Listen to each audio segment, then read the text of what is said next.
Hello, everyone. Welcome to my stream about the live coding of the Uno platform.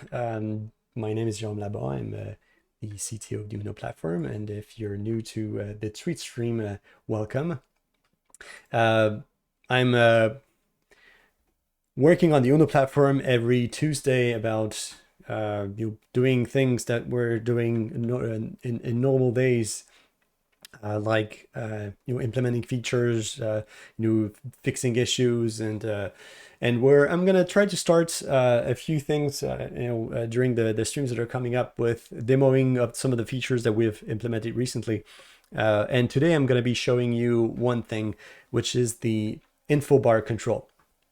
So if we take a look at the InfoBar control, that control was added recently and implemented in WinUI 3. And if we take a look at that in the release notes, the InfoBar control is a control that was added in WinUI 2.5. And it's a very interesting control because it's something that we didn't have to do anything for, which is quite interesting. And it's basically a control that allows you to display things like that. So it's kind of a bar that shows up at the bottom, and that will just allow you to give some information to your users. So you have to do the display and positioning on your screen, but the controller is going to be doing something. It's going to be providing something for you at that time, and we're in the process of adding that support for the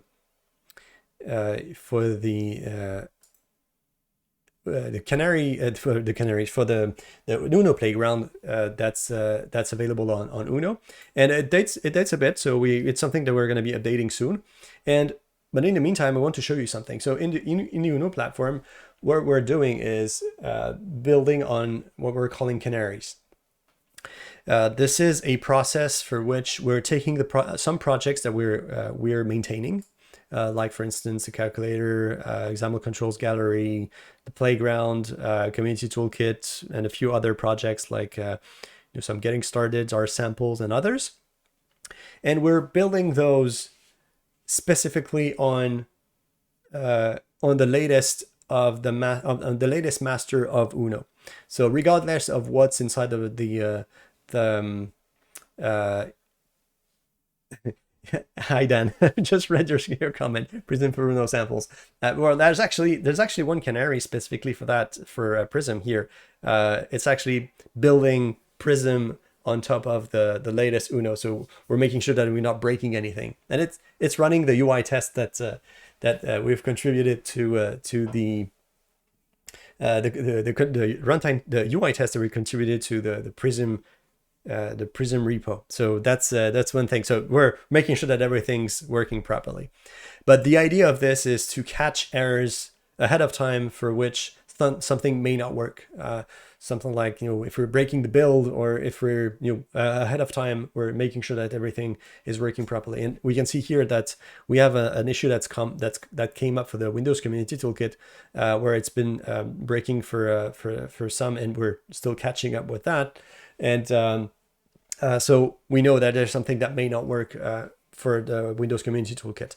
It may not be an issue that comes from the Community Toolkit. It may be something that we broke, or it could be something that is Azure DevOps, and that was Azure DevOps failing, for instance. So that's something that we take a look every day to make sure that we're not breaking anything. And I was talking about the InfoBar, and InfoBar is still not in production, so that's a link to the production build. The InfoBar is not available for that one, and we're going to be publishing that soon. So let's go take a look at the Canary build. So this one is built. It was built, I think, yesterday at 11 p.m. EST. So it's pretty close. And so that build is basically using the latest and greatest. So there may be issues, and that's something that we're adjusting at this point. And I could probably show you that one. We're building that project using .NET 5. We're upgrading from .NET Standard 2 to .NET 5. And that one is using the latest and greatest. So if we go to InfoBar and we take that example here and we paste that here, it should show something. So it doesn't show anything because by default the info bar is not visible. But if we go to, I think it is enabled. Let's go see if it's is enabled. So if it's not is enabled, it's going to be something else. Let's go take a look at the documentation. So it's is open. So let's take is open and add that to the info bar, and you'll see that the info bar is available here with the proper content. So it shows up with the bar and the info control, and it's the kind of things that we can change. So the information is showing up here with severity. So let's say if we go with severity here and we change that and go to here, then it will change up the color, and it's all the things that you can adjust. So that's the kind of controls that we've been adding to the Uno platform. And if you want to test out something live that's not available yet in the playground, you can go and get that Canary. So if you want to go and get that, you can go to the Uno platform Azure DevOps hub, and then you're going to get that information. I'm going to paste the URL of that dashboard here in the chat. So, and you can just go and poke at what we're currently doing and get an idea of the things that we're working on, and test out things that we're working on. And you'll see, for instance, that we're working on .NET 5 support and AOT support, and you'll see that the WASM Canary for the calculator is not working yet. There's something that we're updating because the .NET team has been working to add lots of support for that recently, and that's of interest. I just saw that Chroma Cam is not very happy with what I'm showing. So it's gonna stay there for a while. It's showing the logo probably because it didn't detect my license. But anyway, so sorry about that. I won't fix during the stream. It's not of good interest. Okay, so that's one of the things that you can take a look at. There are the features that you can test, like radio buttons, items repeater, the hierarchical nav view, and others that can be tested in the Canary playground. So I wanted to show you something else just before we go over to test another feature that and actually go back to the feature that I was working last week, which is the pivot control selection that we had issues with. It's something that relates to issues when building with AOT. So we're going to take a look at actually let's take a look at the playground. I was working on the playground earlier today, and there was one issue with something that wasn't working properly. So I'll be reverting the change that I made so that you can see the type of issues that may arise when developing for this. So let's open the playground. And most of the time people are having issues with understanding how the platform is pretty much giving you the details about the content that's when you're building. There's the AOT and mscripting and .NET that's going to run under that, and then you may want to have some information about what's happening and why it's not building the right way. And let's go do that. So I'm going to change one package. The Uno Playground is using a NuGet package that's called the Uno Monaco Editor. It's basically the content that you can see on the side here. It's the Monaco editor that Visual Studio Code is using, and we've integrated that so that we have syntax highlighting and all the features that Control is providing properly. Control is providing to edit code properly and not just have a text block showing it. And what I'm going to do is revert that package to the previous version that it was having before. So let's go take a look at that. I don't recall which version that was. So it was that package, and it is the Monaco editor, and the previous version was, I think if we go NuGet, that package was the, well, it's not giving me the version here, probably on browse. Actually, let's go to NuGet. or probably, you know, let's diff the versions on that file. It's going to be easier. So let's go to history and let's take the previous versions for that. So the previous version was, it was 010. So let's go and put that one instead. So when I'm building the application with that version, there's an issue that shows up, and by default, when you're building in that mode in Visual Studio, it's not going to show you that. When you go to the options in Visual Studio and you got build and run, you're generally in minimal or another type of diagnostic. So the first way to diagnose that is to make sure that you're using either normal or normal or above to diagnose issues like that. So let's keep it that way, and for now we're going to see what we're expecting in for that build. So let's rebuild this, and we'll see pretty soon that we're going to be having other types of issues, and you know, basically it's not showing anything. It just breaks at the end and says AOT is not supported properly, and you know, there's a build error. It doesn't give you much with that one. So in the meantime, there's another tool that Microsoft has been providing for a while. That's pretty, what I'd say, underrated in many respects. And no, it's not the Visual Studio installer that I want. It's Extension Manager. And if you search for Project System online, you're going to find an add-in that's called the Project System Tools. And what that element gives you is something that's called the build logging tab. So you can show that using the other windows, so view other windows and build logging here. And this is going to be giving you that tab.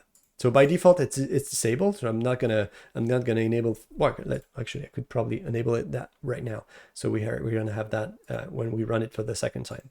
So it's taking a while and it's doing its work. It's probably doing quite a few things here. You'll see it's running. It's running .NET here, so probably it's the linker that's taking time.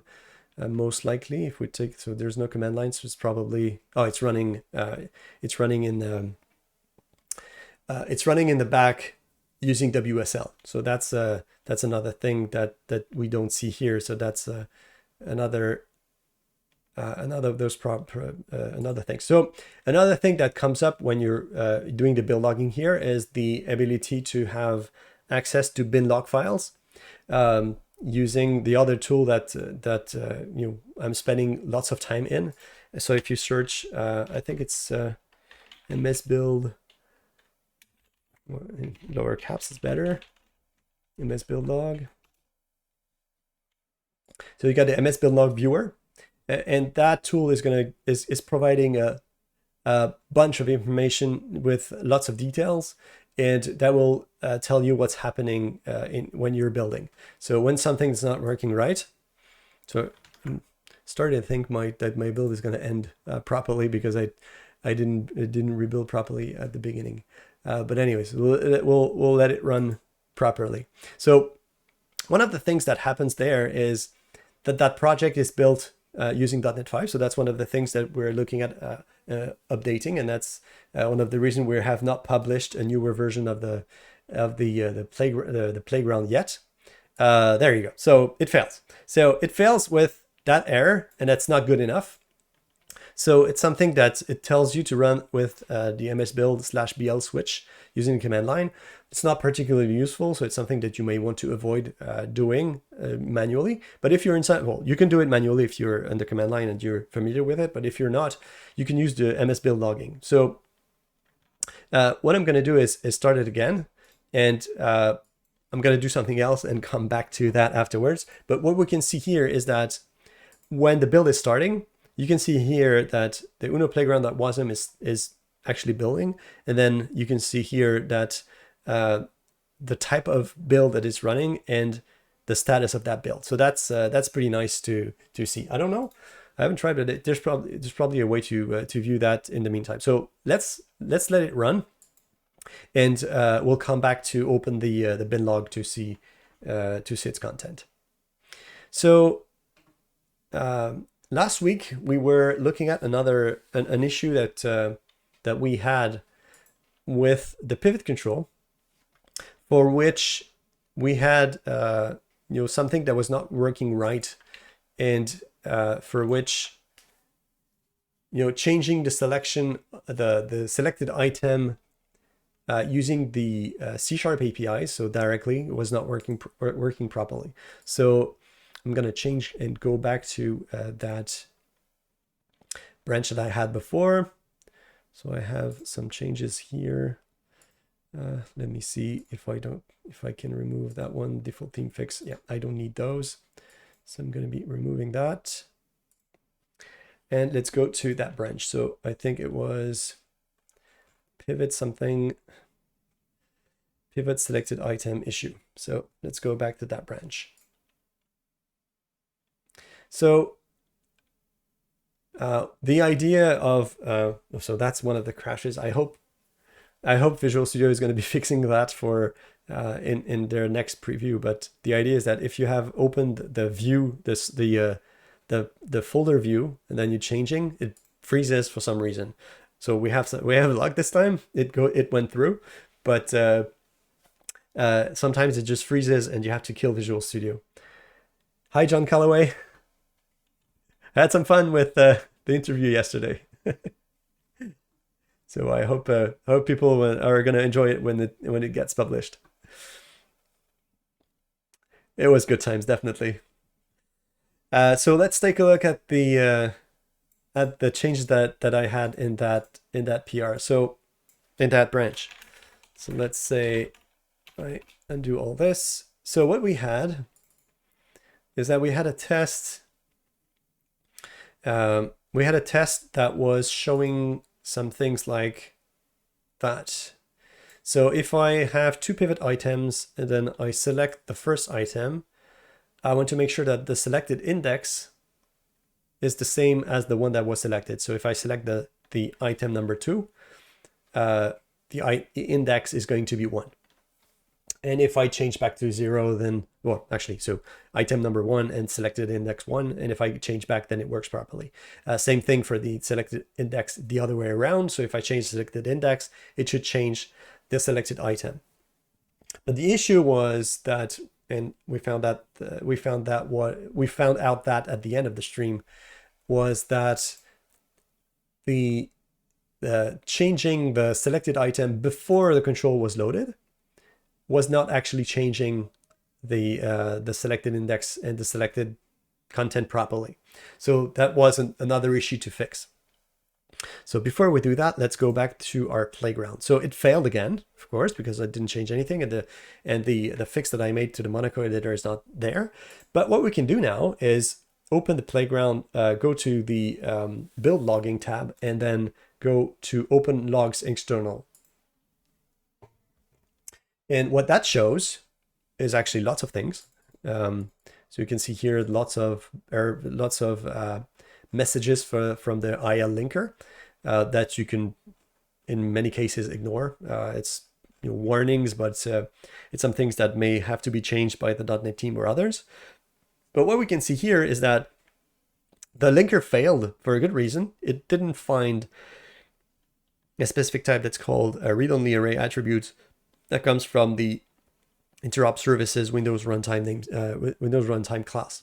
And there's a good reason for that. That's an actual issue that I had to fix in the uno.monaco.editor package so that it could run properly. But that's a good way to troubleshoot the builds that are running using AOT.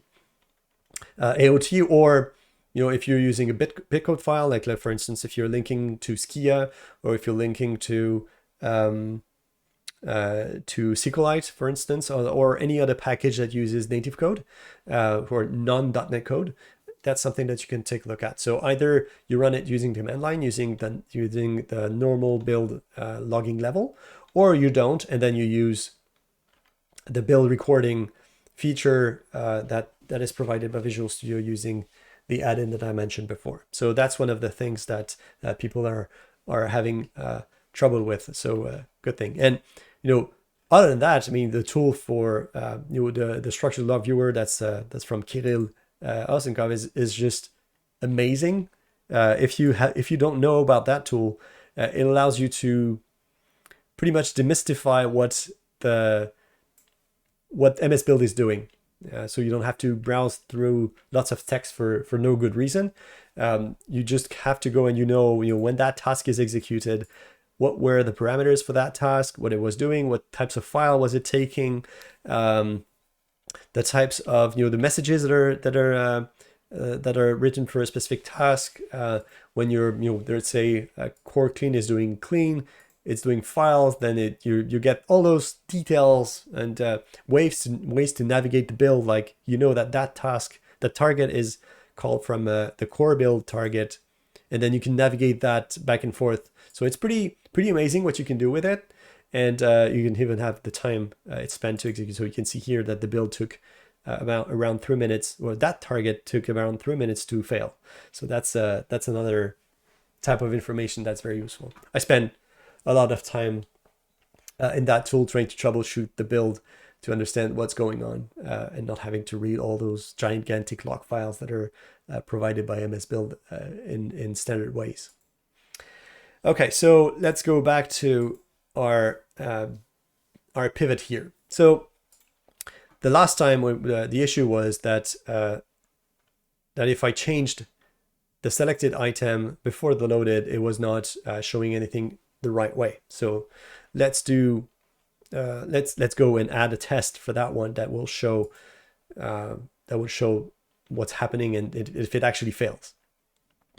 So we're in the cross targeting override props file, so that we're targeting net 461, which is the test infrastructure, the test set of projects, and I'm going to be opening the unit test solution filter.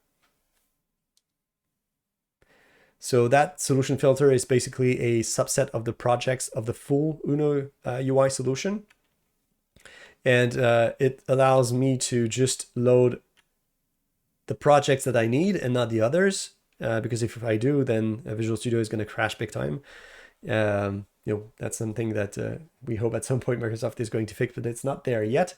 So that's why solution filters are pretty useful there. So I'm loading up only parts of the solutions. We were talking about 13 projects over 86.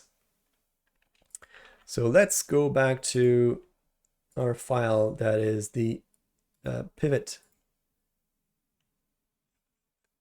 file. So the missing issue here is the fact that if I set, well, let's duplicate the set selected item, but this time we're going to be changing the selected item before loading. Before loaded. So let's actually just change that one and just put it here and see what happens. So we're going to have to wait a little bit because Visual Studio is still loading up everything. And it's building. Okay, that's good. So maybe remember if you were there last week or watching afterwards, that Visual Studio was not happy for some reason. Performance was pretty bad, even though it was running on the smaller solution. But today it's working well. So it picked up the differences pretty quickly. So that's nice. So it's building everything up.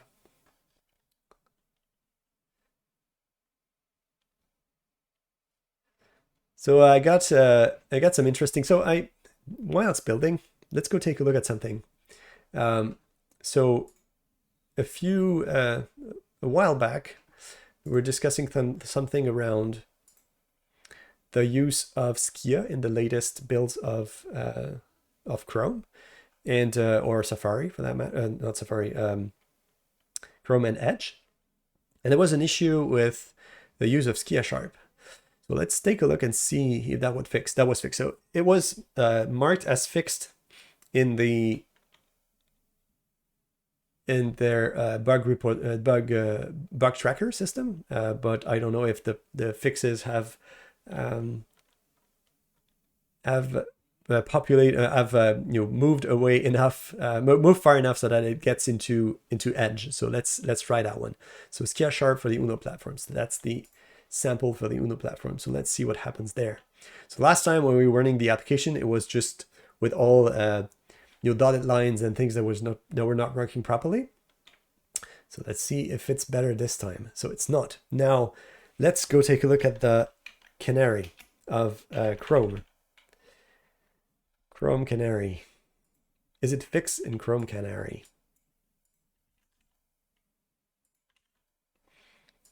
Let's see. Is it better this time?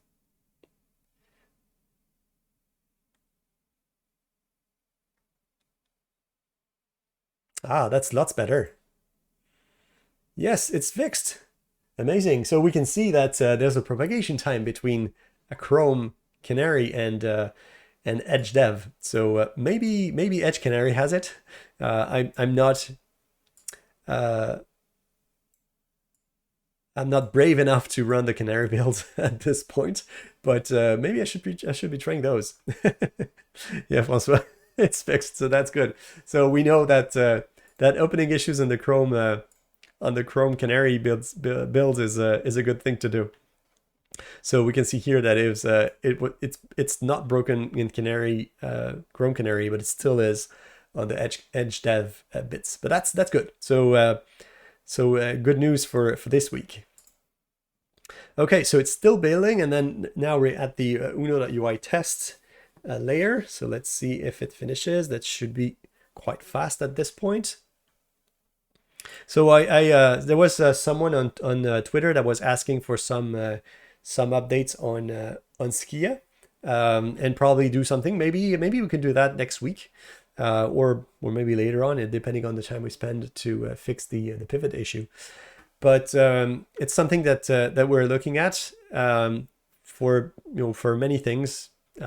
The first one is there's still a PR that's in progress to finalize the support for Uno on the main repository. So this is still using the Uno fork of Skia Sharp, but we intend to use the full Skia Sharp support that's coming from the official repository once that is merged, and it gives access to many other things like hardware acceleration using WebGL and others that we don't have in the Uno support in Uno fork.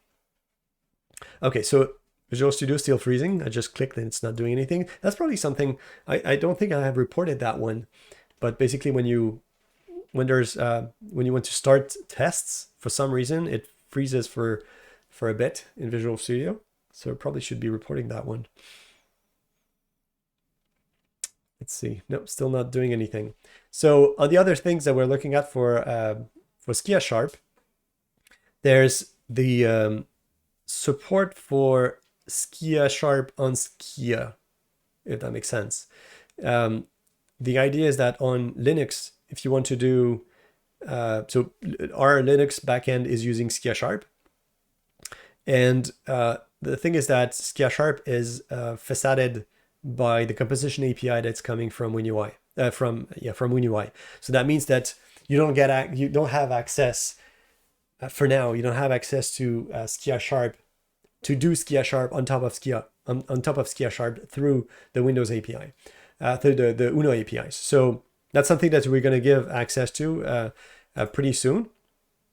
That will enable people to get things like the infragistics controls or other types of controls to run directly on Linux. There's a little bit of fiddling to do. You should be able to do that.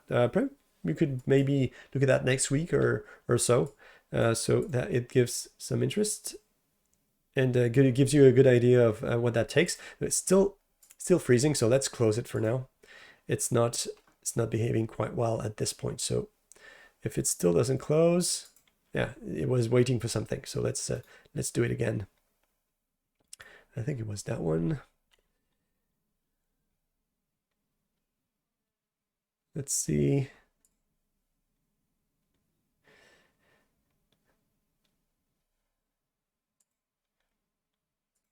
Is it that one? Yes, it should be. Yes, it is. So, okay, so let's try it again.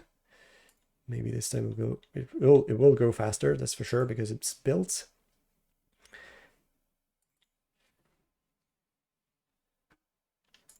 So we know that people are quite interested into Skia for many reasons, because they want to draw their own things in pretty much the same way that that happens here when drawing things like that.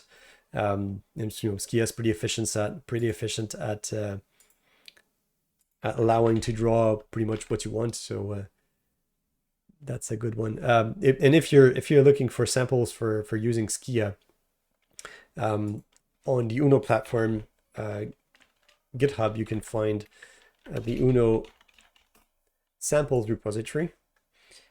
I'm pasting that in the chat. The Uno repository is something that you can find here in the sample. So if you go to Skia Sharp test, and then you go to Skia Sharp, and then share project, you're going to find here that we have a very small thing to draw here. So you basically, this one is about scaling canvas, drawing the background in yellow, and then drawing some text in the middle. So Dan is saying my problem is that if I use Skia, then I have to know how to draw, and I was told by Daniel that I yes. Well, if you're drawing lines and things like that in an orthogonal way, you can't be wrong. But if at that point you're getting it wrong, then it's time to get designers to get the work for you.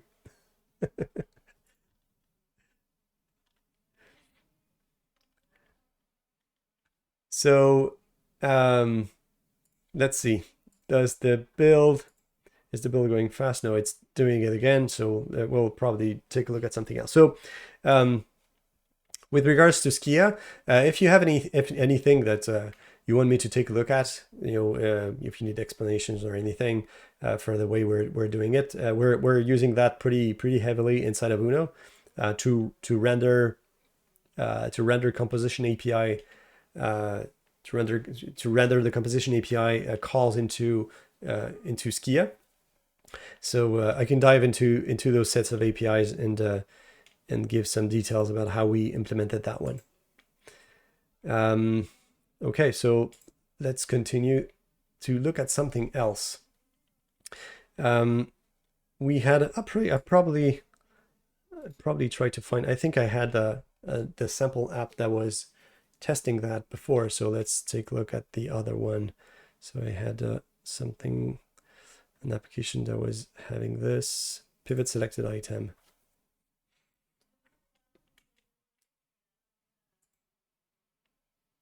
So that's the application that I was using to test the results using Skia.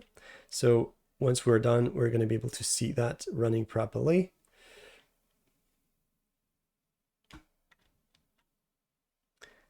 And we're about to finish. So the application was running Skia. Actually, I think I replaced the content with something else. So we're probably going to have to roll back that content to go back to the pivot that we had before. So okay, so the build has succeeded. Let's see if it runs the test without freezing this time. Let's hope so. I think we had the same issue last time, where the Visual Studio was freezing before running the test, but not this time. Okay, it's running the test this time. So let's see what's happening there. So we have the selected item, set selected item that works. We have the set selected index that works, but the selected item before loaded that fails, which is what we observed last time. So let's see what's happening.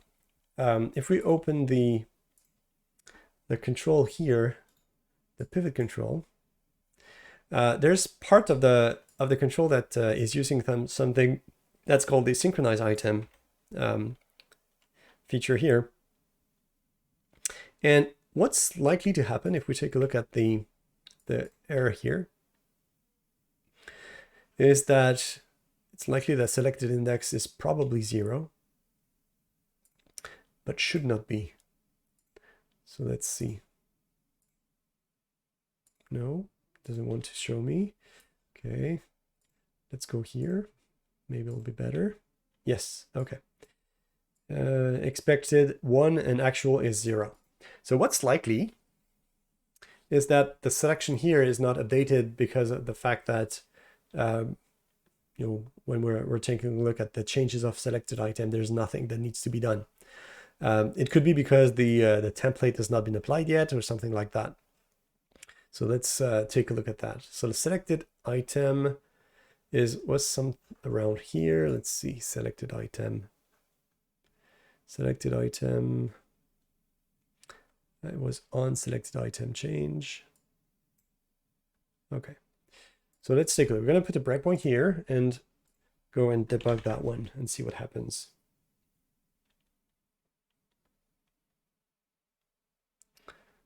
So once the debugging session and testing session has happened, it doesn't stall, which is good, but I would have hoped that it would work better before. Okay, so selected item didn't hit for some reason. So I put a breakpoint. No, I did not put a breakpoint. No, that's probably why. Let's try it again. So I'm hitting Control RT so that it runs only that test. Yeah, it still freezes a little bit before. It's kind of a flow killer in many respects. I hope it's going to be fixed with the next versions of Visual Studio. Okay, so we're there. Selected item property change. And then what we can see here is, yes, the UWP template is set to false. So what that means is that we're not updating the selected index properly when the template has not been applied. So there's a good reason for that control to be developed that way. Is that there are two ways to display it. There's the first one, which is the native control template, which is using let's say, I think if we go take a look at the UI templates here, the control templates here.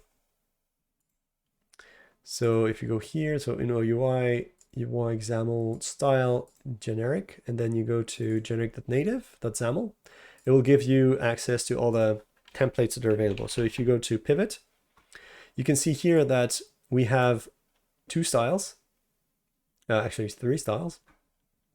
The first one is the first one is for Xamarin. It's a generic one, but it's based for something else. But the idea is that you have two types. So the first one, two styles, sorry. The first one is for iOS, and the second one is for Android. So you can see here that the iOS one is using the UI tab bar to display its content, and on Android it's using the extended view pager. So what that means is that there's an implementation of the pivot that if the control is not the UWP template, so the original one that comes from WinUI, then the control behaves differently. The problem is that if we put that there's no static header and there's nothing that's usable there, that means that if we change the selected item, it will fail to update the selected item properly. So that's not good. So it's not the right behavior that the behavior that we want. So what's likely is that we should probably remove that one and see if it fixes the issue. So that means that we're going to have another type of test to do, because if you remember, I copied the content of that template here because I wanted to have I pretty much copied that isUWP template here over to the other one. But maybe that is something that we need to test in another way. So we're probably going to have to go and take a look at the tests on Android and see if it still runs properly using the native template as well. So now that I have taken out that test, let's see if that works properly. So as I'm talking about tests running with Android, there's another way to take a look at that. So if I take a look at the way that the Uno solution is structured, there's a samples app that contains all sorts of tests, and there are ones for pivot. So if we go to UI test shared and we go to XAML, there's probably something with pivot here. There we go. And so there's pivot custom content and pivot simple test. So I don't know yet if that one is using the native representation of pivot. So it's something that we're gonna have to test another way. So what, the build is not working. Okay, so I just have to, something that C#9 is going to fix. Sometimes the build fails for you're using, it says do error code 3 and it stops there. Sometimes it's just rebuilding it goes away. The C#9 is not going to have that dependency, so it's going to be building properly without you having to do anything for that. Okay, so let's let it build. So on that project specifically, on the pivot control specifically, if we take a look at the other files that are around it, you can see that for pivot, there's another type of there's a native pivot presenter and other types of things that give you access to platform specific features, and the controls are handling it. The inner controls are handling it directly. So specifically for Android, we have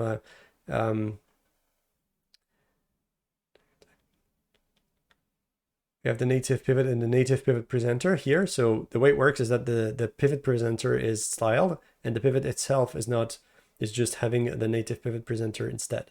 So when we take a look at the native pivot presenter, we have two implementations, one for iOS and one for Android.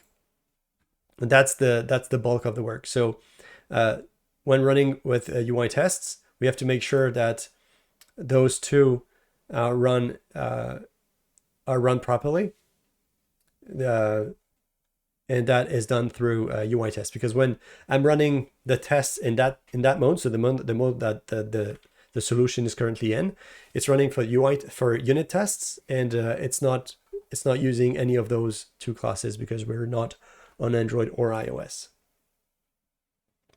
Still building. It takes a while. So it looks like a pattern, because last time I had no issues. So the previous build for Visual Studio I had no issues with performance, but now it's the second run, and it went back to being slower. I'm gonna have to investigate that. Maybe report a maybe report an issue there.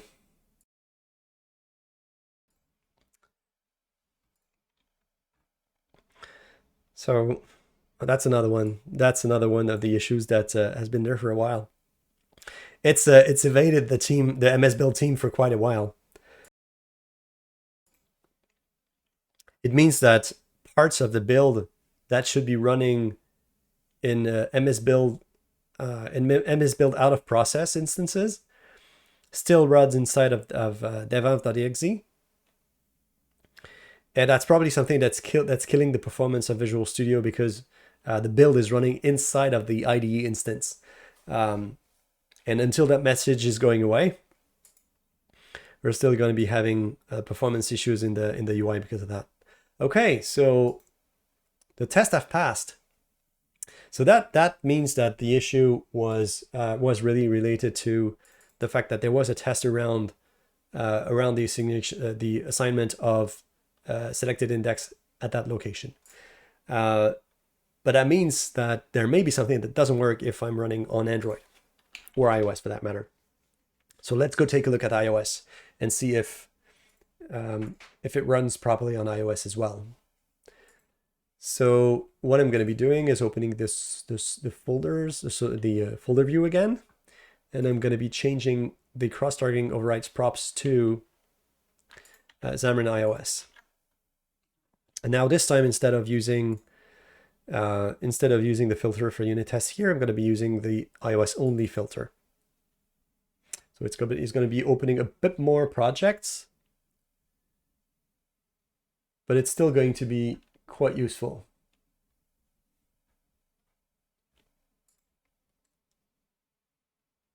So I hope you're enjoying those kind of sessions as I do. It's quite interesting to show what we're doing in details with the quirks and things that we're looking up. Sometimes it doesn't work like it does today. With the fact that Visual Studio is hanging us by a thread. But it shows you what we're doing. In daily development in visuals in developing for Uno platform. So in that case, what I'm going to be doing here is building the solution for the iOS sample. So I'm just going to be building that, rebuilding that project. So let's go take a look at the samples themselves to see if it's going to be showing what we need.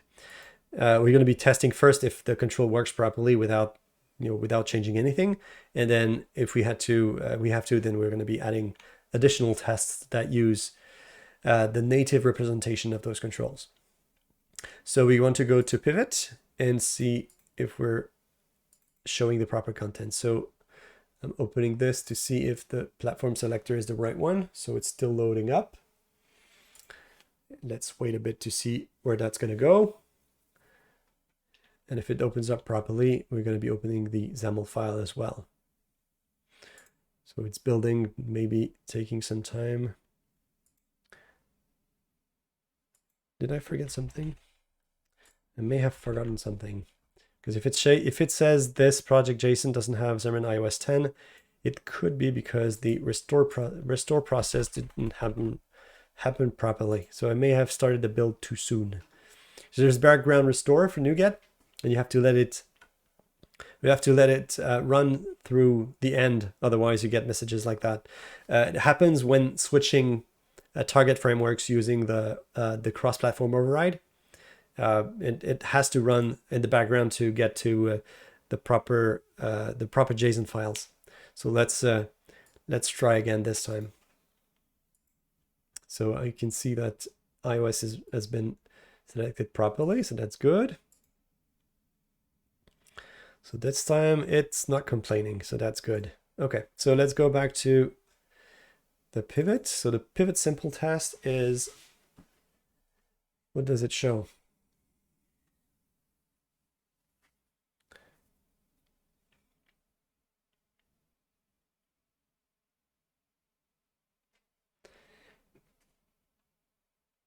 So it's a pivot with ellipse, rectangle, polygon, and text, and no styling.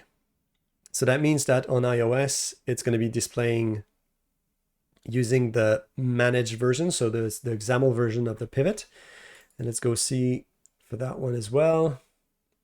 So it's going to be using same thing. Okay, so it's not going to be using the native version of the pivot. So we can probably, we're going to be adjusting that one and add a new control that is going to be using for iOS and Android only. The native style for the pivot control.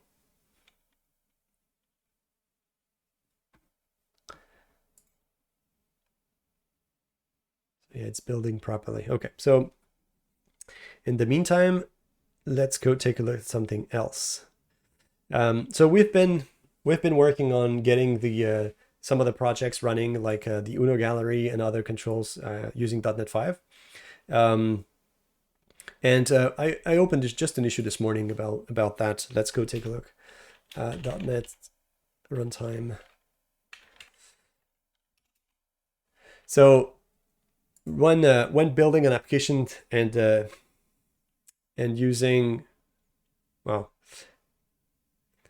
there's so much activity in on the .NET repo that my issue that I opened this morning is already half the page down. Okay, so when building an application using AOT, there's one thing that is interesting, is that the first run that you're making for the application, you're running it using the interpreter, and then the runtime is going to be detecting what methods have been executed while you were running your application, and it's going to generate a file that's called an AOT profile.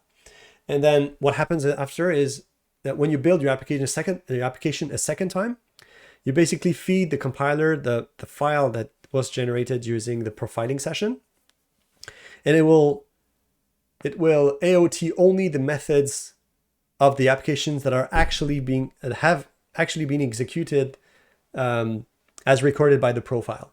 So it's interesting because it will only AOT what you've run, but it will not AOT what you haven't run. So if your application is complex, then you may have to run all of your application down so that you compile everything down. So we're looking at that, but the idea is that issue is saying that that method was executed during the interpreter session of the AOT profile, and it cannot be AOT compiled. So when you run the application, it will fail and will show you that message saying that AOT compilation failed for that method. And what you can do is add that method as an exclusion. So in the playground, it's something that I added this morning. You can use that property that's called wasm shell AOT profile exclude methods, and you can add that method. So it's still a work in progress, but basically you can set your method here. So it should be a longer method. So it's going to match any method that has that in it, which is not good. There may be more methods that match that method. It will just, the only drawback of this is that it will not AOT other methods that are also called that way. But we need to add tooling inside of the wasm shell, the wasm bootstrapper, so that it's easier to set strings here that match properly. So for now, I'm just adding that as a blanket string that just matches for the function name. But you can probably provide something more specific, like it should be something like this with a dot in the middle. But for some reason, the dot doesn't work. Probably there's a column somewhere. So it's something that we need to provide tooling for developers to be able to provide those kinds of things. And conversely, sometimes you may want to be able to add methods that have not been found by the profile. And it's something that we're going to be looking at adding in the bootstrapper, so that you can just say, I want that assembly to be AOT'd no matter what. Let's say you have a business logic, a very complex business logic assembly that you need to be AOT compiled. You will be able to provide that assembly, and the AOT compiler will just compile it regardless of the content that's in the AOT profile that you recorded. Okay, so my application's just built. Let's run that sample and see how far we can go. Oh, I didn't connect to the Mac. So let's connect to the Mac.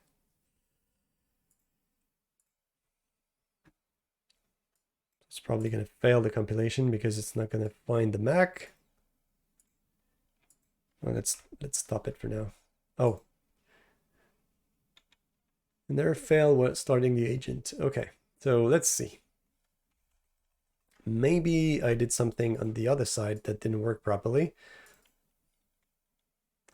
So it says that, well, let's do that. Let's try the installation. So that's something that's quite interesting. So yeah, it doesn't work because I'm not running the right thing on the other side. So let's download that file. So I'm going to do something that's quite interesting. So I don't want to go to the to type anything and just copy paste. So what I'm going to do is I'm just going to use VS Code here. And the interesting thing here is that I have a shell pretty much the same way as this one, and I can just copy paste the content from one to the other. So it's a pretty cool technology. So it's called the remote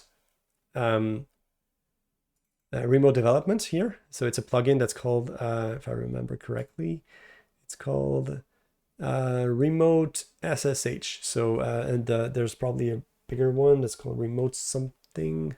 Yeah, remote SSH. So open any folder, and you have a bigger version of that.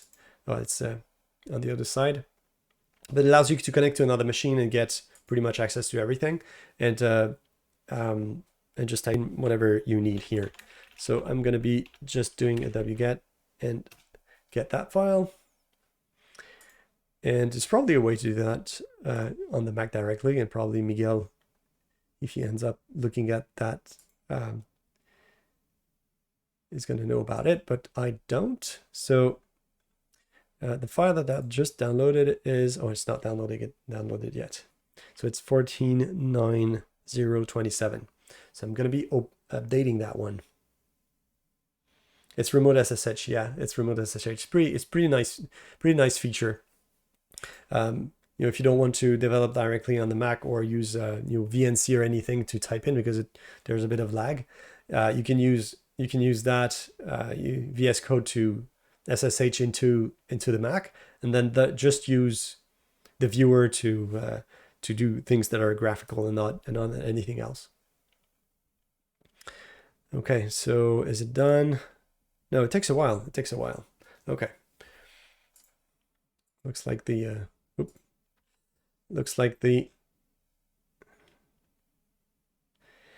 Microsoft servers are having a hard time today.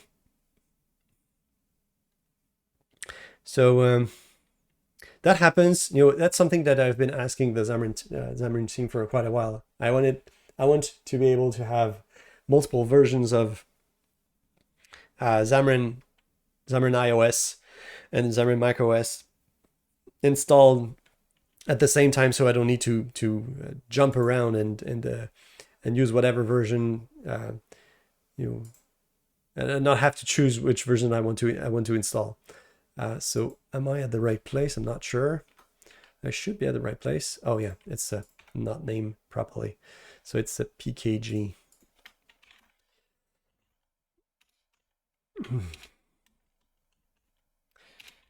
PKG. Okay. Okay. It's probably at the top. So install this. So for some reason, sometimes when you update Xamarin, it will just it will prompt you to update Xamarin from Visual Studio when you're inside of Visual Studio, but it will not work. It will just tell you to do it manually on the other end. It could be because the servers are broken for some reason. Not sure exactly why. But let's try again this time. This time it's looking better. Yes, it's looking better. So this time, sometimes it's the one that fails. Let's see if it fails again. Yes, it failed again. Okay, so there's probably something else. Sometimes I have to reboot my Mac because I don't know exactly what's hanging onto that thread. We could probably, I'm not going to go to Android because it's going to take time. Let's do, yeah, we're about at the hour.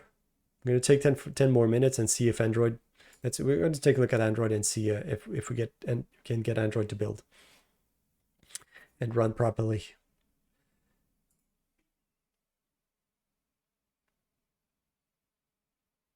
Okay. So let's go back to the folder and change that to Mono Android 11 and not 10. So my file is a bit dated because it's a copy of the other one. In here you have Mono Android 11 to set. Okay, let's go to Android and see where that goes.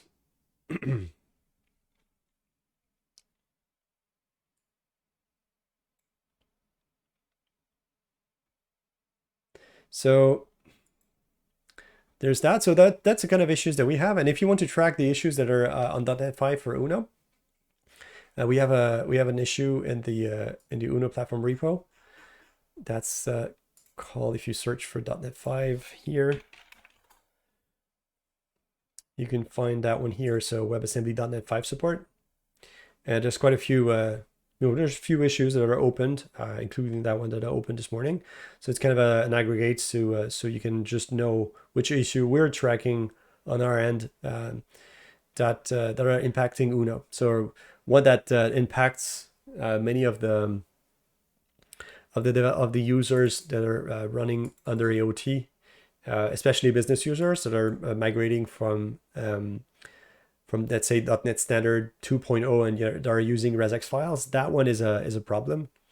And basically, if you use resource manager dot something to get a string from resx, so in that sense here, there's basically an infinite loop that happens in the runtime, and that pretty much stalls your application in a pretty bad way. So it's something that you need to know. So we're going to be taking a look at making a workaround for this one, particularly with the addition that we made that allows to exclude methods that way. So we know that the resource manager is failing for some reason, and the .NET team is taking a look at what may need to be fixed to get that crash or that freeze fixed, but it looks like it's not an easy one. So what we're going to be taking a look at is if we're invoking that method here, what happens if we exclude that method from AOT? Is it still failing or not? And it may be a workaround to get that running properly, because it's if you use Resource Manager, your application is pretty much useless because it's going to break. So that's not a very good experience. So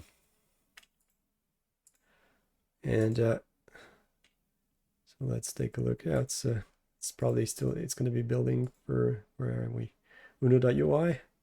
Let's see. So when I'm saying that that we're going to be testing that out, it's something that I'm doing inside of a repository that I have that's called the WASM samples. It's a repository that I have on my own under my own name.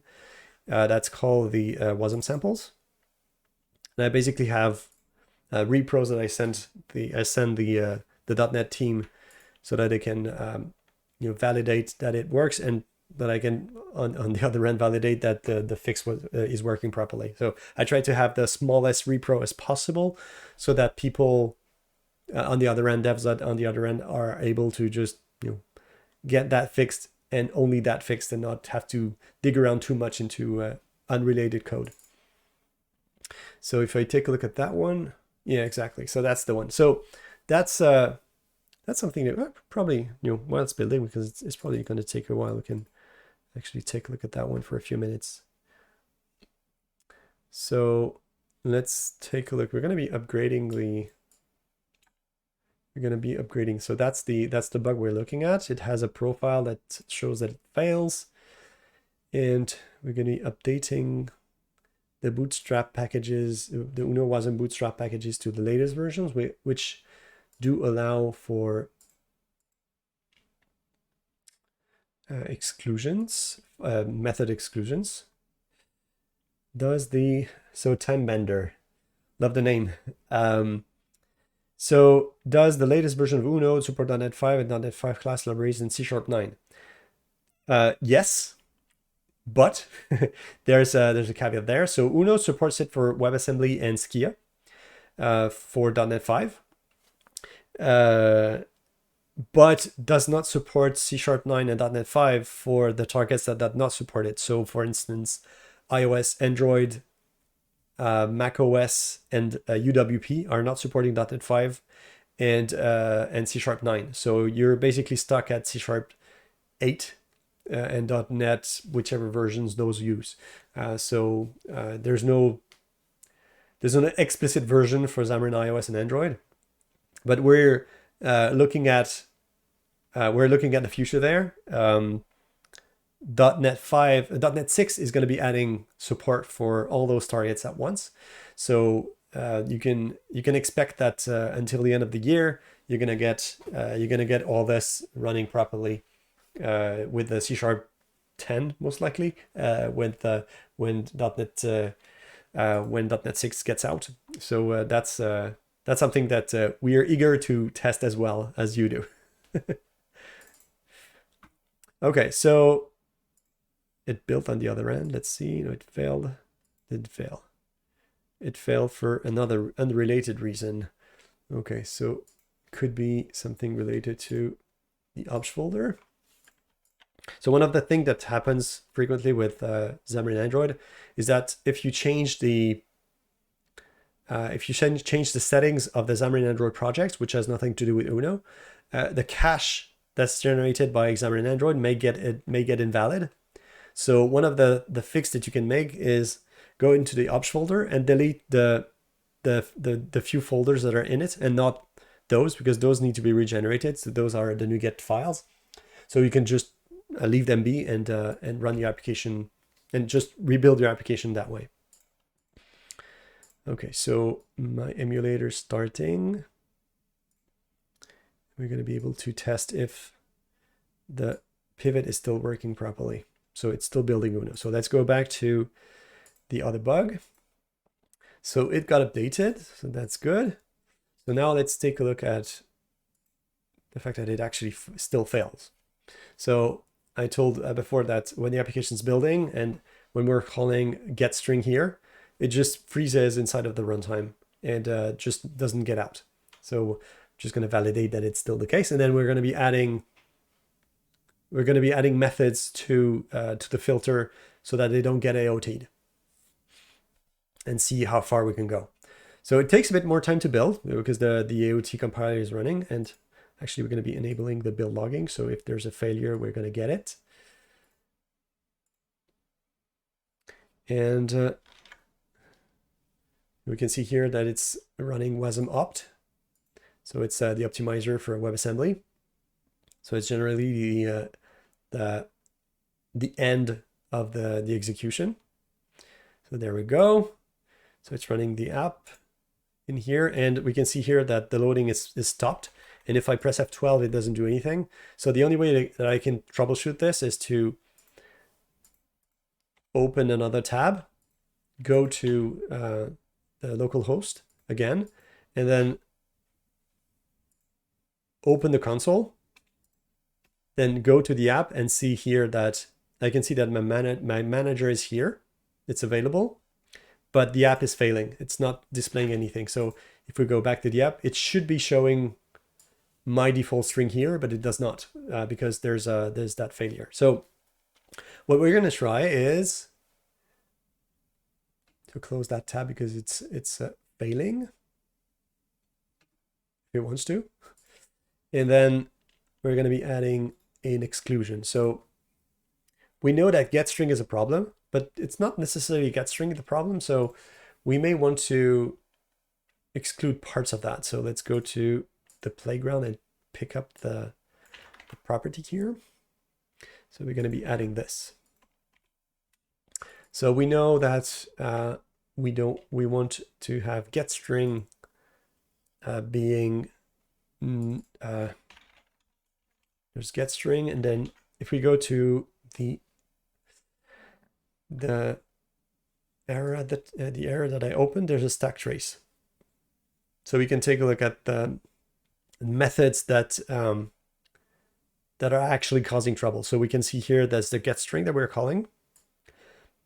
But then afterwards, it gets into all sorts of methods that are AOT that shouldn't be. So if you can see the name when you have a failure using from the JavaScript stack, that means that it's been AOT'd. So what we can take out is probably we can match that web manifest base resource groveler.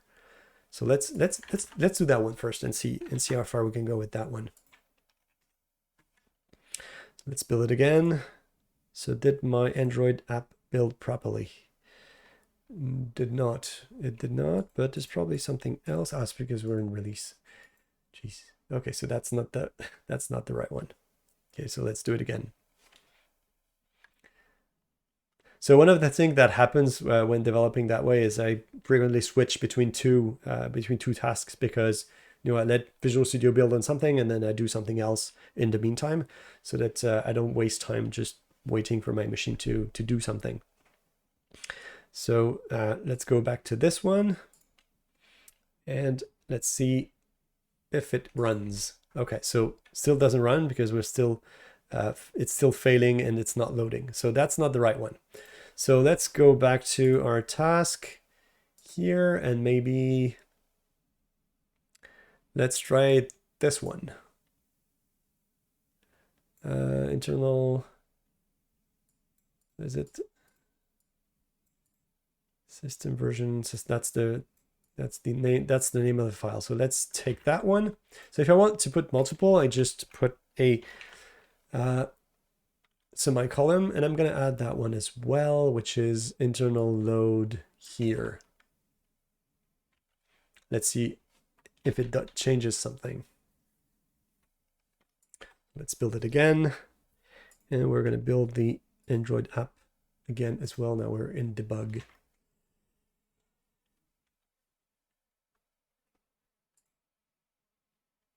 So same thing, it's doing some .NET stuff and probably running Clang. So that's compiling the WebAssembly part. It's going to be a bit too fast.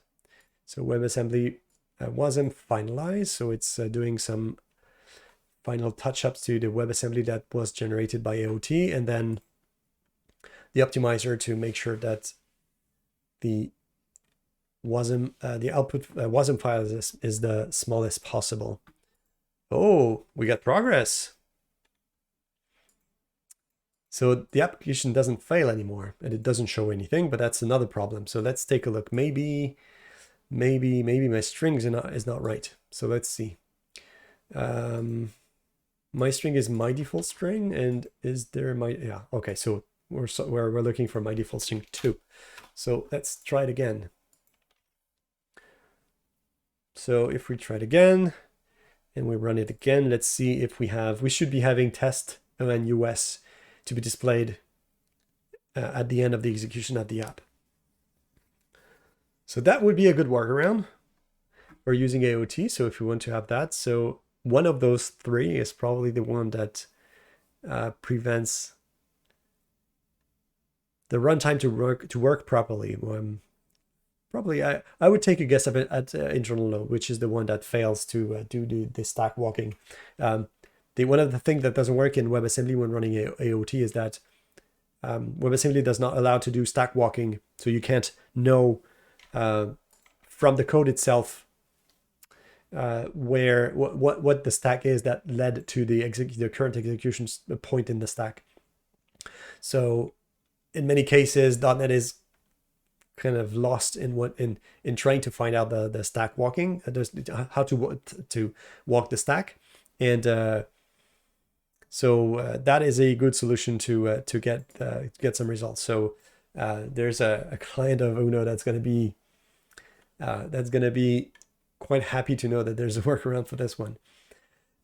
So yeah, so that's a pretty good one. So let's go back to our test here. What does it say? Same thing here, but so I have to do the same, probably the same. Is it doing here? Oh no, there was something else. So probably the restore didn't work. Yes, it's the same thing. Okay. So Android, probably gonna have to open an issue for that one. So we're doing funky things in the binding helper. Some things that are not supported by default. We're building Java directly inside of the project. And in some cases, the generated Java files are not picked up by the Xamarin Android tooling, and it generates an empty assembly. And of course, after that, the rest of the tooling just fails and doesn't show anything. So after that is done, I'm probably going to stop there, and we'll continue next week. So that's good. So let's go back to that one and let's see. Maybe just internal load is going to do the trick. Let's see if that works properly. So that feature is basically a workaround generator. You know, if you have if you alter that and add methods there, it's because you're working on some limitation of the runtime because something is not supported. For instance, Sometimes method cannot be compiled if they use exception filters. So when you do in C#, if you write try catch with a with at the end, or where, I think it's where. So where something, you add a condition at the end of your catch, then that is not supported by the runtime.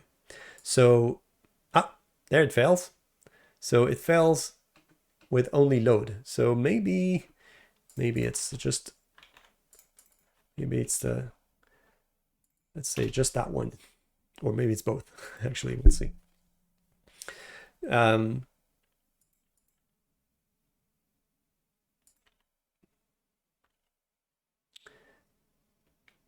So yes, so it's a workaround generator, because in many cases when you will add methods here, it's because there's going to be a feature that's not supported somewhere in the runtime, and you're going to have to exclude it explicitly because it's not marked in the runtime for now. I would guess that the runtime team is going to be adding something that automatically flags specific parts of the code as not being AOT-able in some ways, so that you will not have to add that manually. Okay, so that works. So it's that method. So if that method is excluded from AOT, then get string from resource manager doesn't fail. But that's pretty good. Okay. Where are we for this one? Oh, we're pretty close, On the other issues that we're looking at with .NET 5, so those two are pretty much the same, and native frame support is pretty much a feature request. But another one that was libISU, and that's something that we've noticed. If you're upgrading to the latest version of Uno using .NET 5, you may have to alter the web.config file. It's something that we've documented. You will need to add a new octet stream to add the dat extension, because the ICU, so the localization for dates and other features, are coming from that file. And if you don't add that line, then your application won't be localized at all. Then you're gonna get an error message that shows up that says that the libisu.dat file cannot be loaded. So it's something to add manually, and it's something that we're gonna have to add in the other projects as well. So we're back to the sample Android app. Let's see if it works better this time. By the looks of it, it looks a lot better.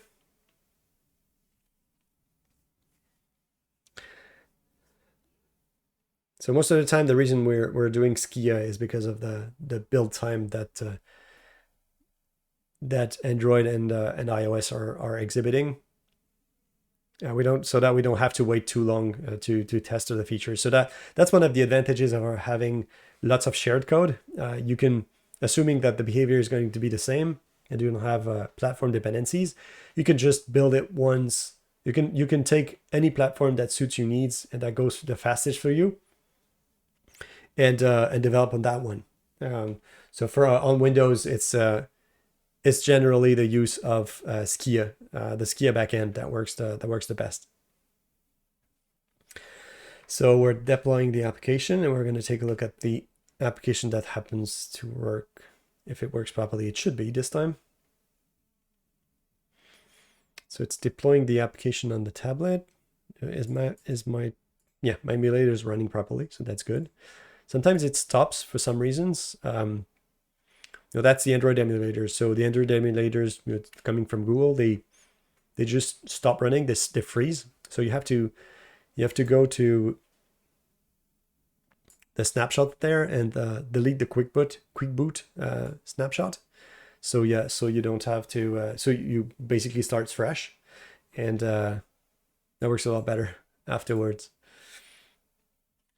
So what is the Visual Studio doing Not so much, probably just transferring files for some reason.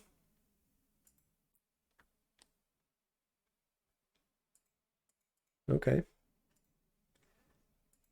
So did it send something to the device? Maybe. Starting debugging for the application. Yes. Okay. So it's actually sent something to the device. And we should be good at some point. Yes. Okay. So the application starting. So some engineer on the .NET team told us that, oh, there's something else then. So the application fails to start for some other reason. Error drawable. Okay, so it won't be for this stream.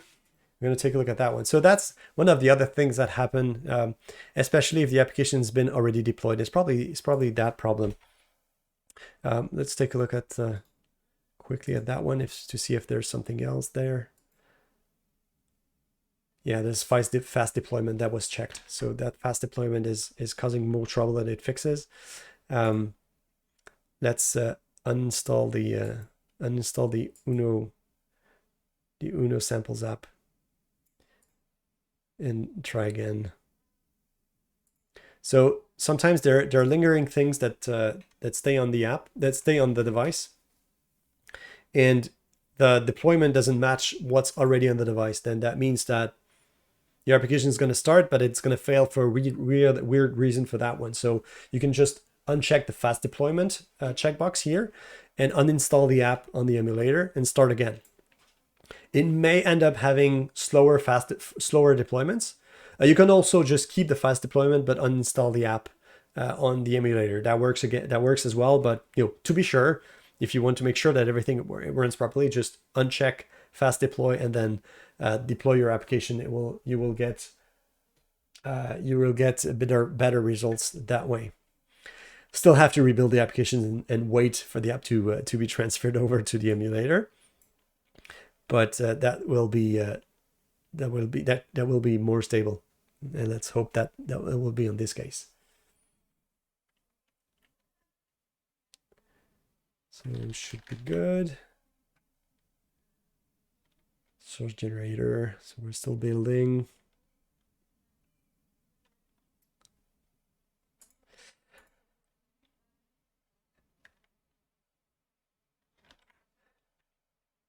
So next time, I don't know, there's a few things that we can look at next time. So we can take a look at .NET 6 for Android. We can take a look at continuing that feature. We can take a look at Skia. We can take a look at a few other things. So if you have some opinion, just let me know. Just reach out on Twitter if you have an idea. We can browse all those features and dig into and see what we can do to integrate that into Uno. But .NET 6 is quite a good candidate as well. Especially now that the now Skia please, yeah. Well, Skia, why not? It's something that is always of interest. Is it there's something specific from Skia that you're interested in? Is it the APIs of Skia? Is it about, because the APIs of Skia, I don't know all of them, that's for sure. Matthew Leibowitz is pretty good at that. Is there something specific that you want to see? So let's see. Do we have here? It's transferring the content. We should have an application running in a few seconds.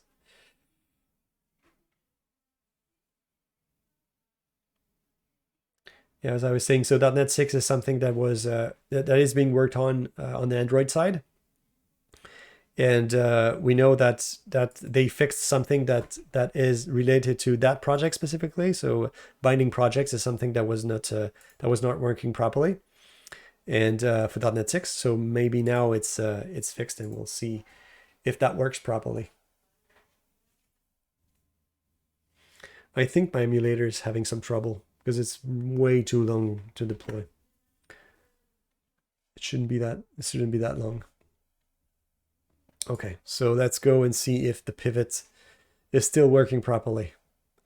So that's the sample application, and we have some content that's being loaded. So it takes a while to load because there are many samples that are available there.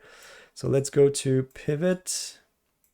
We have the 2 tests that we had before. So basic pivot tests, first content, long test, third content. So that still works for now.